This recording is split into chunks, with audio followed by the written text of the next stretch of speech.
Boa tarde, pessoal. Prosseguindo as nossas aulas na modalidade remota, dentro do cálculo diferencial, um dos assuntos mais interessantes e que envolvem aplicações em diversas áreas, que vão desde a física nuclear até as ciências sociais, passando por fenômenos químicos, e envolve o conhecimento e o estudo de crescimento e decaimento exponencial. A ideia da aula de hoje é encontrar uma expressão matemática que descreva da melhor forma possível o comportamento de fenômenos dessa natureza, que possui uma característica singular.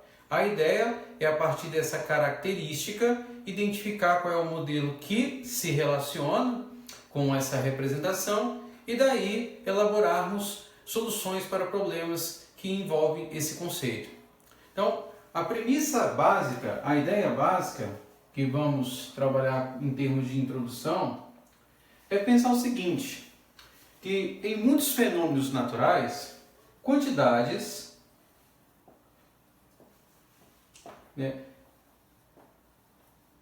crescem ou decrescem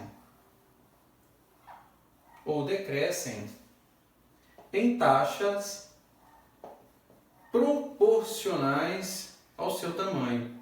Em taxas proporcionais ao seu tamanho.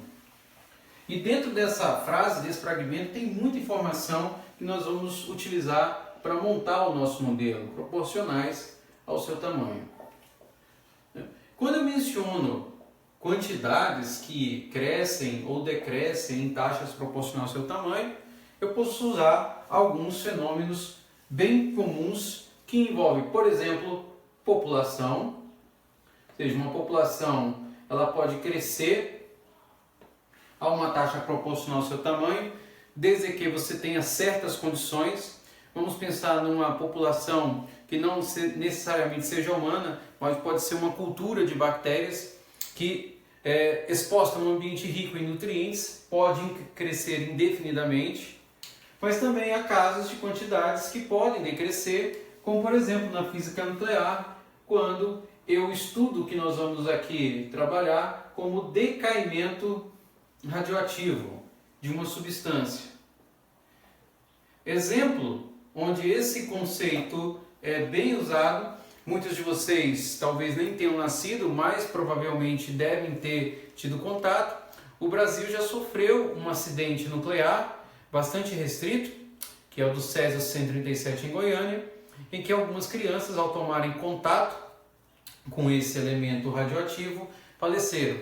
De um modo mais amplo, a informação que envolve esse conceito de maneira mais extensa para todos é o acidente nuclear na usina de Chernobyl, na ex-União Soviética, atual Ucrânia, em que muitas pessoas acabaram tendo a vida ceifadas.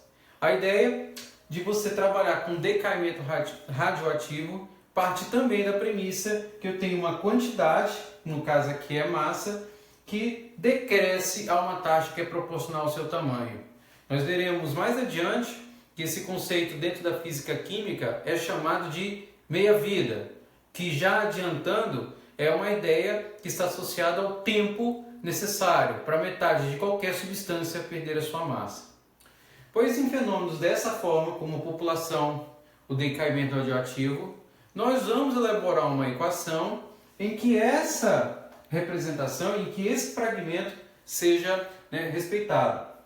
E aqui, para fazer referência ao que a gente já tem estudado no cálculo, eu estou mencionando uma quantidade que eu não sei, isso a gente vai declarar como uma variável, que cresce ou decresce, essa informação vai depender do fenômeno associado a taxas que são proporcionais ao seu tamanho. Taxas, sempre temos comentado aqui durante o curso de cálculo, que é o sinônimo para a nossa representação de uso de quem? De uma derivada. Então estou falando de uma quantidade que é desconhecida, estou falando de uma derivada que é proporcional ao tamanho dessa quantidade, que é uma quantidade desconhecida para nós. Então a junção dessas informações vai nos permitir dizer o seguinte, olha, que de modo geral, fenômenos que são governados por essas por essa informação, por essa premissa, podem ser modelados mediante o uso da seguinte equação: dy dt como sendo igual a k vezes y. O que essa equação aqui nos informa? Que a taxa de variação ou de crescimento ou caimento de uma certa quantidade é proporcional, daqui o porquê desse k, proporcional ao tamanho da minha população, que é y. Ou seja, aqui é a quantidade ou da massa que eu estou calculando. Então aquele fragmento que eu escrevi agora há pouco, olha, em alguns fenômenos, em muitos fenômenos, quantidades decrescem ou crescem em uma taxa proporcional ao seu tamanho, matematicamente poderia ser representado através dessa equação. Tradução: a taxa de variação de uma quantidade em relação ao tempo é proporcional à quantidade dessa representação, dessa substância. Essa quantidade pode ser a população de um grupo de bactérias ou populações humanas, como essa quantidade pode ser a massa de uma substância radioativa. Essa equação, que a gente agora vai nomear como equação 1, recebe o nome muito peculiar de uma equação que é chamada de diferencial. Equação diferencial. Equação diferencial é um ramo dentro do cálculo que por si só já representaria uma disciplina de um curso específico, tamanha a sua capilaridade. Recebe esse nome porque você tem uma derivada e tem uma função desconhecida, além aqui de uma igualdade. O objetivo ao resolver uma equação diferencial é encontrar a sua solução. E mais adiante, quando nós desenvolvermos conceitos associados a cálculo de integrais, teremos técnicas que nos permitem encontrar a solução dessa equação. A priori, nesse primeiro momento, nós vamos usar uma ideia que está simplesmente atrelada ao próprio comportamento dessa equação que você está observando agora. E aí, a solução dessa equação é uma função que corresponde a esse processo. Como é que eu vou imaginar a solução dessa equação diferencial, que seria o nosso objetivo? Então, nosso objetivo primário é obter a solução para a equação 1. Eu tenho que fazer a leitura da minha equação diferencial e identificar o que eu quero. Aí ele está dizendo o seguinte, olha, que quando eu derivar uma função em relação a uma variável independente, no caso aqui eu posso chamar de t como tempo, eu estou dizendo que ao derivar essa função, retorna ela própria multiplicado por uma constante. Mais uma vez, eu vou derivar uma função e essa função está retornando ela própria multiplicado por uma constante. Aí vem o questionamento. Que tipo de função que quando a gente deriva retorna ela própria multiplicado por uma constante? Ou em outras palavras, que tipo de função que quando você deriva ela retorna uma múltipla constante de si mesma? Se nós observarmos o padrão que existem das funções trabalhadas e consultando, a miscelânea de funções que existem em uma tabela, existe uma função que ela é muito específica para esse caso. E a função que é específica para esse caso, que inclusive dá razão ao título da nossa aula, é uma função da forma exponencial. Ou seja, uma exponencial, quando você deriva, ela retorna sempre ela mesma, uma função exponencial. Então, nós vamos escrever essa função exponencial, é uma solução que a princípio nos é útil e nós vamos testar se de fato ela resolve essa equação diferencial. Então, ela no momento é uma solução que a gente chama de solução candidata. É uma solução candidata para essa equação 1. Então, como é que eu vou fazê-lo? Vou fazer o seguinte, vamos testar essa solução candidata e resolvê-la como uma equação. Então, Feito isso, nós vamos aqui chamar essa função y de c vezes z elevado a k vezes t, onde esse k aqui é uma constante. Essa constante, como existe lá na nossa equação 1, se ela for positiva, vai corresponder a uma lei de crescimento. Se ela for negativa, vai corresponder a um decaimento. Só vou aqui abreviar. C é uma constante que está associada ao valor dessa quantidade, né? Uma constante que representa o valor inicial. E a nossa ideia agora é fazer com que essa equação 2, nós vamos chamar isso aqui de equação 2, ao ser testada, ela represente para nós a solução daquela equação 1, que é a equação diferencial. Então vamos lá. Fazendo isso, a ideia seria o quê? Como lá eu tenho uma equação que foi diferenciada, eu vou derivar essa equação aqui. Então, ao derivar ela, eu vou derivar em relação a t. Então, derivando aqui, eu tenho dy dt. Isso corresponde que aqui do lado direito eu também vou derivar. Então, eu vou derivar em relação a t. E aqui eu repito a minha constante, e aí eu tenho que derivar a exponencial. Lembrem-se, a derivada da exponencial é a própria exponencial, só que como ela está atrelada a uma outra informação, que é uma constante, eu vou ter que retornar na nossa aula anterior e identificar que para derivar uma função dessa natureza, eu preciso de quem? Do mecanismo do uso da regra da cadeia. Por quê? Porque aqui trata-se de uma função composta. Então, como é que eu faço? Separo essa exponencial de canto, vou chamar por enquanto ela de A, escrevo ela como e elevado a kt, e aí faço como nós fizemos lá para a regra da cadeia. Chamo esse U meu de k vezes t, então meu A vai ficar escrito como e elevado a U provisoriamente, e daí eu vou derivar o A em relação a t, que é o meu objetivo inicial. Quando eu fizer isso, isso implica que eu vou derivar o A em relação a U e com respeito da derivada do U em relação a t. É isso que eu vou fazer. Uma vez que eu faço isso, dA dt, então isso me indica que a derivada da exponencial aqui sim é a própria exponencial e elevada a U, e a derivada de k vezes t, o k é uma constante, vira k. Isso indica então que escrevendo essa resposta na forma original, isso me corresponde a escrever agora o meu k como ele vezes U elevado a k vezes t, já substituindo o U por k vezes t na original. Então essa é a derivada. Cheguei na forma da equação 1? Não, só tem o lado esquerdo, mas eu posso observar que de fato isso aqui está me conduzindo a um resultado correto. Por quê? Eu vou fazer um rearranjo. Eu vou escrever o k à frente e colocar o c aqui no lugar dele, reescrevendo com e elevado a kt.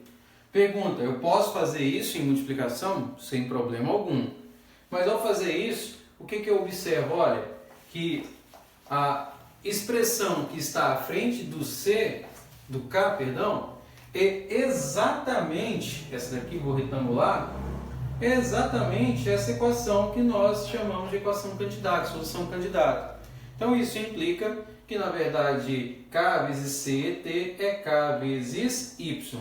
E aí observando que ao final, lá na sequência, no início, dy dt é igual na verdade a k vezes y, o que corresponde à solução da equação diferencial 1 que nós escrevemos lá no passado. Bom, então aqui eu provei que a solução dessa equação diferencial é dada por essa função. Isso significa que todas as vezes você vai precisar fazer esse processo? Não. Aqui estou apenas justificando que resolver essa equação diferencial corresponde a encontrar uma função que tem essa característica. É essa que é a ideia. Se eu quiser, como eu mencionei aqui, obter o valor inicial da minha constante c, a partir agora dessa minha solução, eu posso. E aí, por que eu vou fazer isso? Normalmente, a maioria dos fenômenos nos quais nós iremos tratar nesse tópico envolve a variável independente tempo. Então isso corresponde a dizer o seguinte, olha, no instante t igual a zero, que seria a contagem do meu fenômeno, eu vou substituir o meu y escrevendo como y0. Então aqui eu vou ter c vezes z elevado a k vezes 0. Nós sabemos que toda base elevada a expoente cujo valor é zero, isso retorna para mim 1. Então isso indica para mim que meu y0 é igual a c. Portanto, essa mesma equação também pode ser vista à luz dessa formulação y igual a y0 vezes z elevado a k vezes t. Isso tecnicamente é a mesma coisa que esse processo. Tá? Então, reiterando, não há necessidade de fazer a prova da equação diferencial. Então, o que eu estou mencionando é que essa é a solução dessa equação. Para a aplicação dessa equação diferencial, nós temos que seguir aí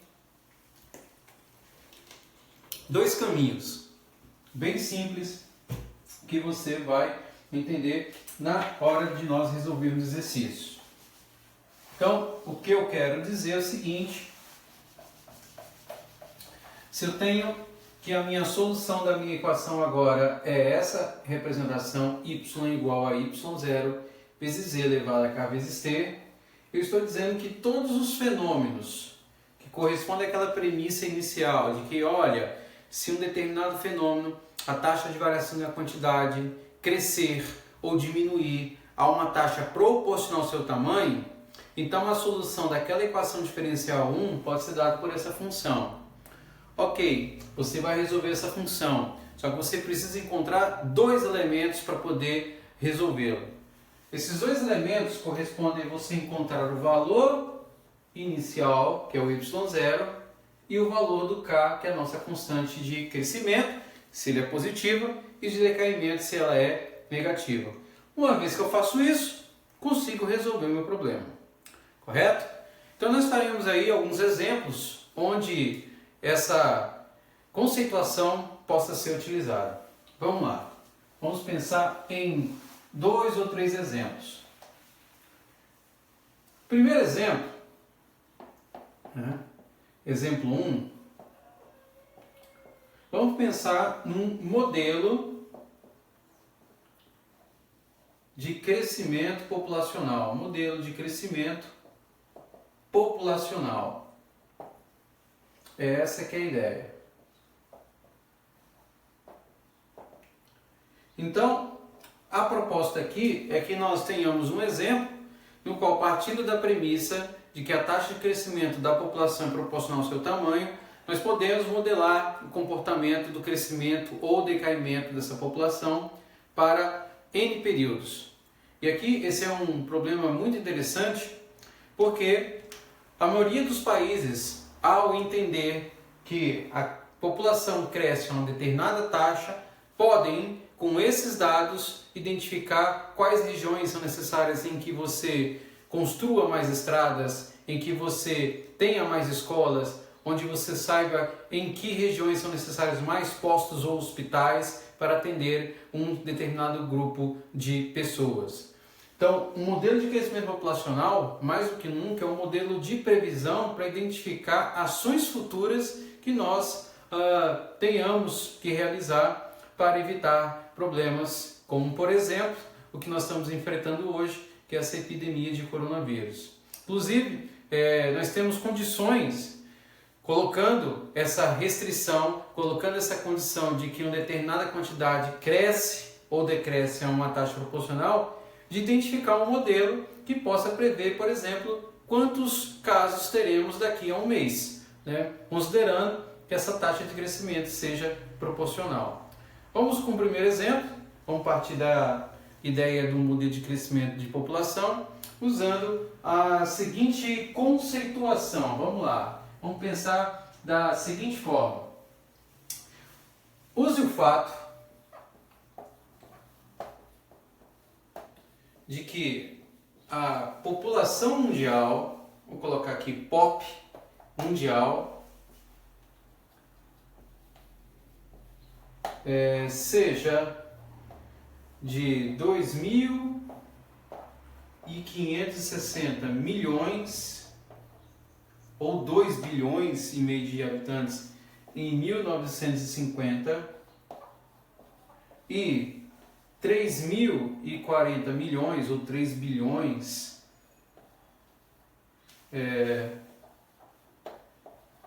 de habitantes em 1960,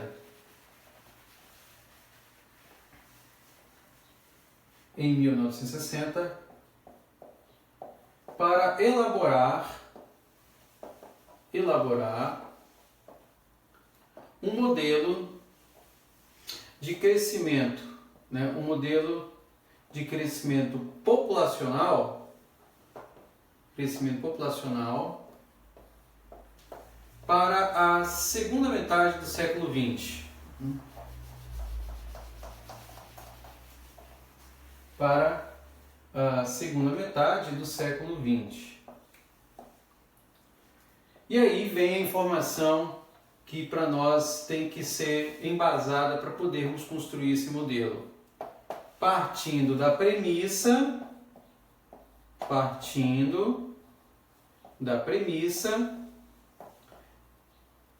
de que a taxa de crescimento, e aqui eu vou deixar isso destacado, que a taxa de crescimento é proporcional, vou abreviar aqui, é proporcional ao seu tamanho. Então, se eu não tiver essa premissa sendo respeitada ou sendo informada, o meu modelo ele não pode ser descrito conforme o que nós pensamos lá na demonstração que iniciamos com essa aula de hoje. Então, a gente vai partir da ideia de que essa taxa de crescimento é proporcional para poder, a partir de 2 dados, elaborar um modelo de crescimento populacional. Com esse modelo, nós podemos ir além. Nós podemos fazer o seguinte.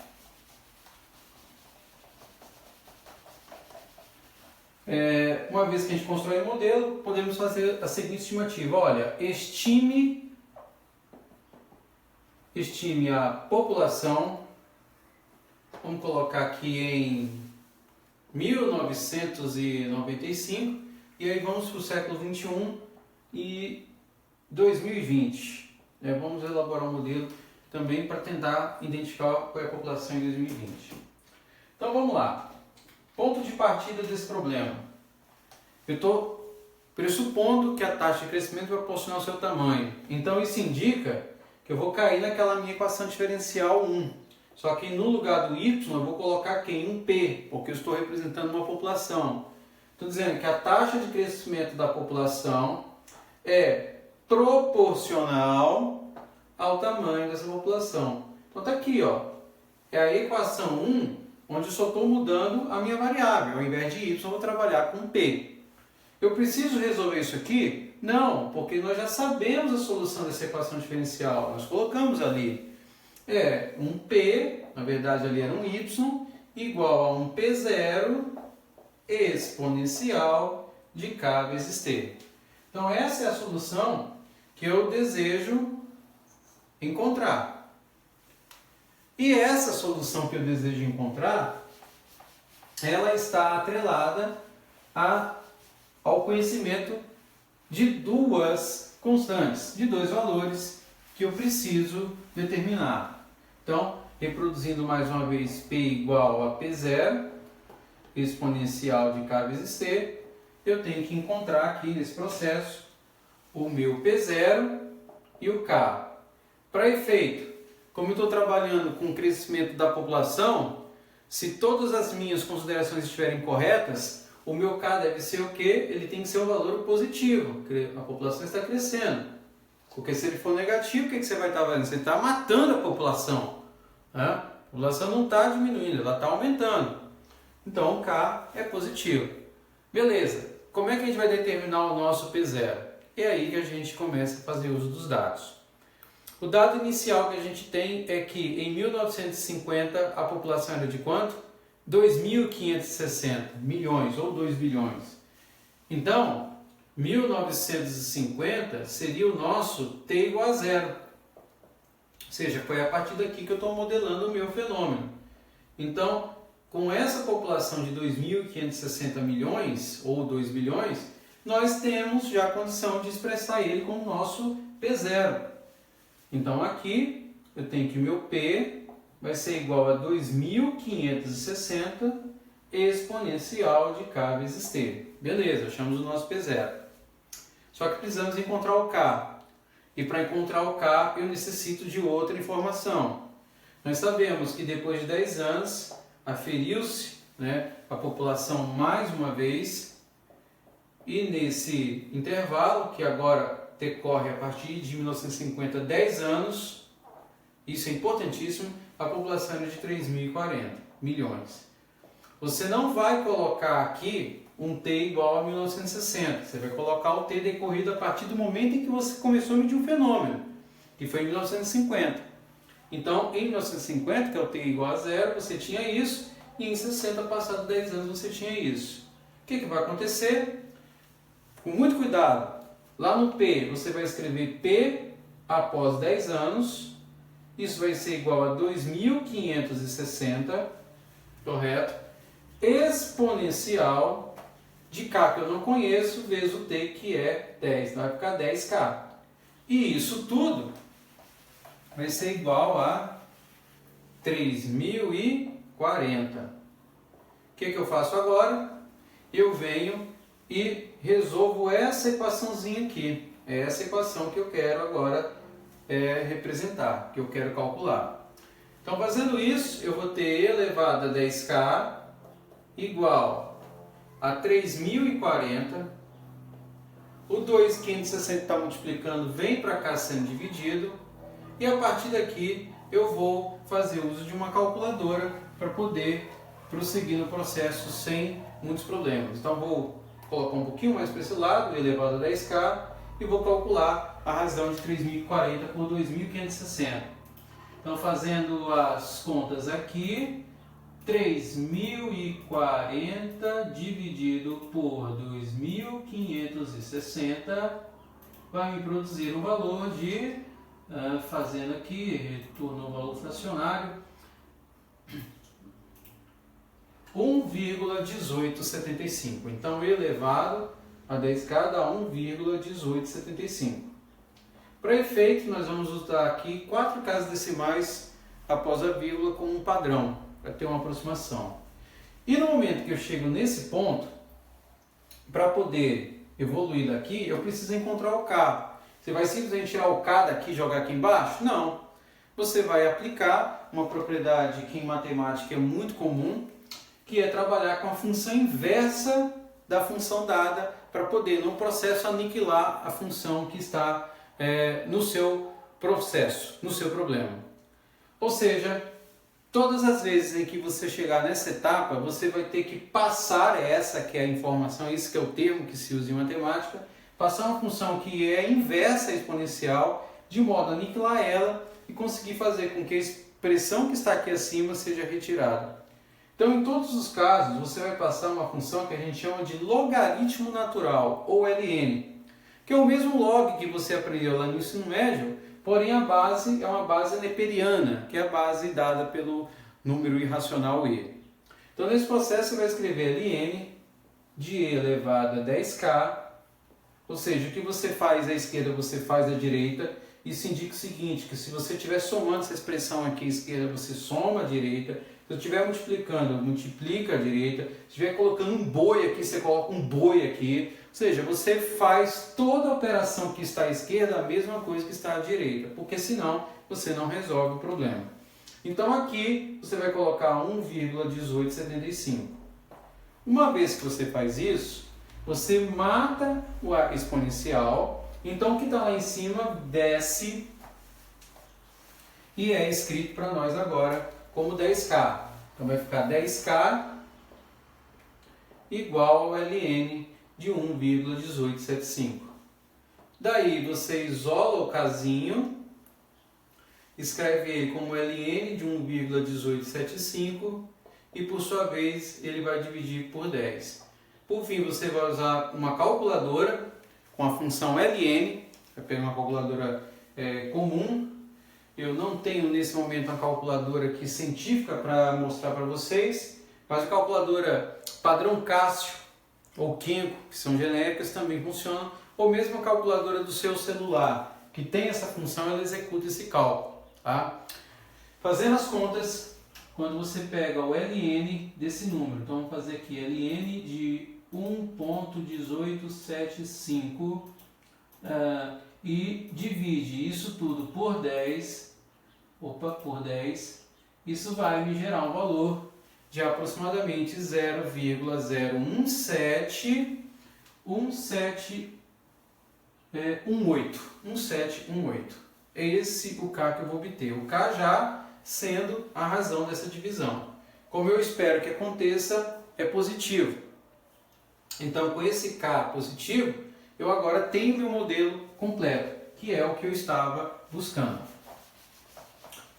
Então, uma vez que meu modelo agora está construído, eu tenho condições de representar, olha, o modelo de crescimento daquela população é de tal modo que eu tenho 2.560 vezes Z elevado a 0,01718 vezes T, porque você vai calcular em função do tempo. Então, esse é o modelo de crescimento populacional. É com base nele é que eu posso fazer as inferências que eu mencionei, que é identificar quando que a população vai atingir em dois períodos distintos, 1995 e 2020. Eu posso ir até mais além, posso fazer um outro questionamento, identificar, olha, quando que a população vai atingir um certo valor, um teto. Digamos, por exemplo, que a população mundial, ela comporte os recursos naturais que o nosso planeta possui até um teto de 9 bilhões de habitantes. A partir daí, vai começar a ter uma escassez de recursos e isso é muito ruim. Então, tem como prever isso? Também tem.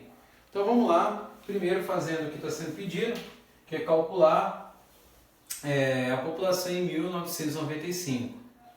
Mais uma vez, você vai lançar 1995? Não. Você vai partir da premissa inicial, que em 1950 nosso T igual a zero, para poder, a partir daí, calcular a população. Então, daqui decorreram-se 45 anos. Então, isso indica que lá em 1995 a população vai ser um P de 45. Então, é 2.560 exponencial de 0,01718, que multiplica 45. Então, daqui, P de 45, eu tenho lá 2.560 e elevado a isso tudo. Então, daqui nós vamos calcular a expressão. E aí, precisa de uma calculadora, mais uma vez. Então, você vai lá digitar 2.560, Shift exponencial, ele vai aparecer lá. E, voltando aqui, eu cliquei até mais um pouquinho. Vamos colocar os dados. 0,01718 vezes 45. Fecho aqui, saio daqui da expressão, eu vou ter um valor aí de aproximadamente, P45, de aproximadamente 5.546, ou seja, 5 bilhões e meio de habitantes. É possível fazer isso aqui também no celular, mas na calculadora, eu usei um emulador de calculadora Cássio aqui, o comando clássico seria você usar esse, olha, calculadora, do tipo Cássio, né? Vou colocar aqui, fazer uma propaganda da Cássio. Você digitaria assim, 2.560, tem uma tecla lá em cima, à esquerda, no canto superior esquerdo, chamado Shift. Eu vou comprar uma calculadora nas próximas aulas, se eu for utilizá-la. É interessante até eu mostrar aqui para vocês o que eu fiz, mas creio que aqui é possível que vocês acompanhem. Shift, você vai numa tecla à direita chamada LN, então lá no visor da sua calculadora vai aparecer um Ezinho, que é o E da exponencial. Você vai abrir parênteses, por isso que tem parênteses na calculadora, e vai jogar esse número, 0,01718 vezes 45. Fecha o parênteses aqui e dá igual. Fez isso, você vai chegar nesse valor aqui. Tranquilo, suave. E aí é o resultado que você vai obter. Seguindo esse comando, é tranquilo você gerar esse resultado. É isso que a gente quer obter. A mesma conta nós vamos fazer para 2020. A diferença é que agora nós vamos medir a partir de 1950, 70 anos. Essa que é a ideia. Tá? Então, fazendo isso daqui, 2020 agora.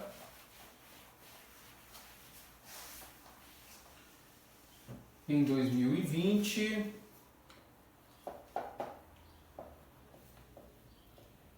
temos lá que é P de 70, e aí fazendo as contas, já colocando o resultado direto, vamos colocar aqui, aí vai ficar até como exercício para vocês fazerem, testarem, 2560, Shift, LN, abre, 0,1718, vezes 70, fecha, sai daqui, igual a 8.521. Então, 8 bilhões, 8.521 milhões seria em torno de 8 bilhões e meio de habitantes.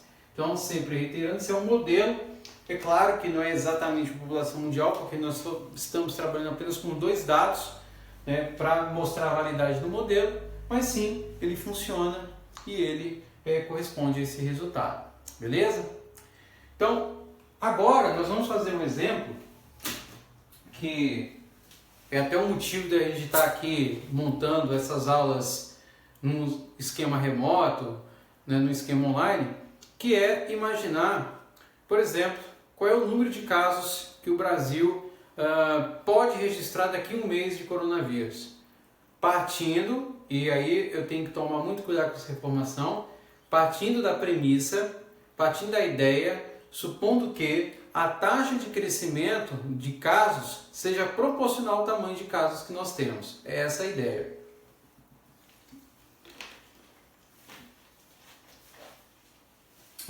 Então vamos usar aqui como exemplo 2, né?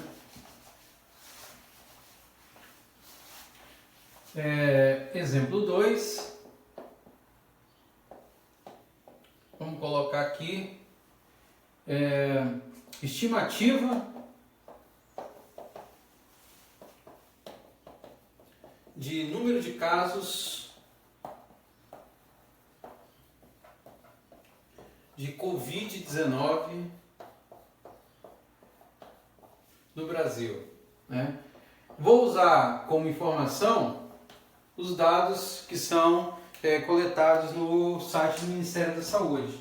Então, fazendo isso, eu observei o seguinte, olha, no dia 2 de abril, o Brasil tinha, que eu anotei aqui, registrados 7.910 casos. E na semana passada, né, na quinta-feira, feriado foi na sexta, né, nós tínhamos já 96.396 casos.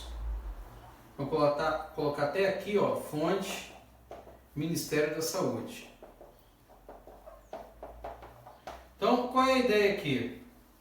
Supondo que a minha taxa de crescimento do número de casos é proporcional ao tamanho dessa população de casos, eu quero estimar, né,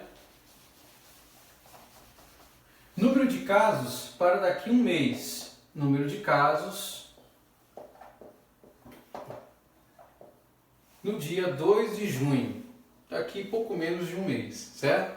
Então, posso usar esse modelo de crescimento populacional como sendo um modelo adequado para reproduzir esse fenômeno. Então, é a mesma história. Vou trabalhar com dPdt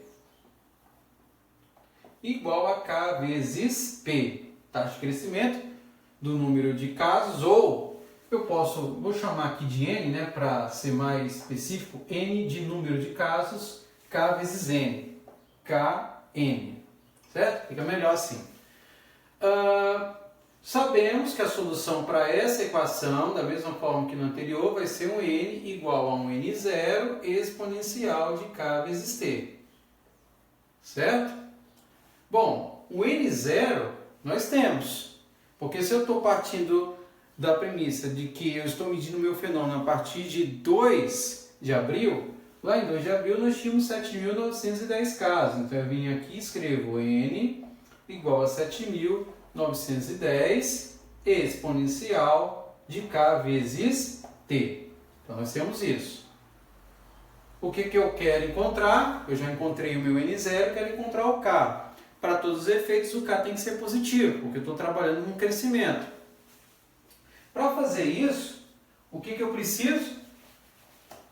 Uso a informação de que lá na semana passada, no dia 2 de maio, ou seja, a partir de abril, decorrendo-se 2 de abril a 2 de maio, eu contei 30 dias. A população, ou o número de casos, de 7.910, E elevado a K vezes T, que no caso é K vezes 30, ou 30K, tinha atingido lá 96.396 casos. O que eu quero fazer? Eu vou encontrar esse K. Então, represento E elevado a 30K, venho com 96.396 e divido por 7.910. O que eu faço? Mesmo procedimento dos anteriores. Venho e escrevo E elevado a 30K e uso a minha calculadora para dividir esses números. Então vamos fazer a divisão aqui para obter o valor. 96.396. Opa, fiz besteira aqui. 96.396 dividido por 7.910. Isso aqui dá em torno de... Você fiz aqui... Eita, coloquei um número a mais aqui ainda. 12,1865. Não, isso aqui não pode ser 12. 7 vezes 12... Não, beleza, tá certo. Pensando alto demais aqui. O que eu faço agora? Jogo o meu ln. Então venho, porque eu tenho que eliminar, então ln de E elevado a 30K igual ao meu ln de 12,1865. O que eu faço? Ele aniquila a exponencial. Então trabalho lá com o meu 30K e eu calculo o meu ln. Agora eu vou calcular o ln disso daqui. Vamos ver se ele já calcula direto. Ln dessa função.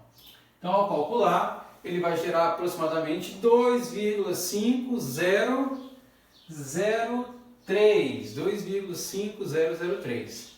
Por fim, eu pego o meu K e faço 2,5003 e divido por 30.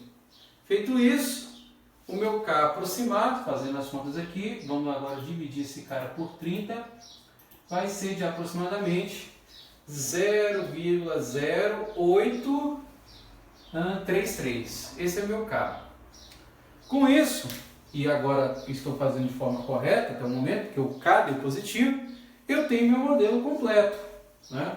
Então, meu modelo está indicando o seguinte, olha, o modelo de progressão do número de casos no Brasil de coronavírus é de 7.910, partindo de 2 de abril, exponencial de 0,08333 vezes T.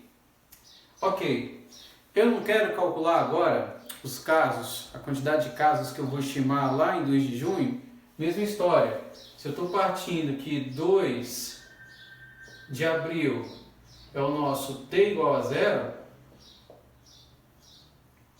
então, em 2 de junho, você vai calcular um T igual a 60.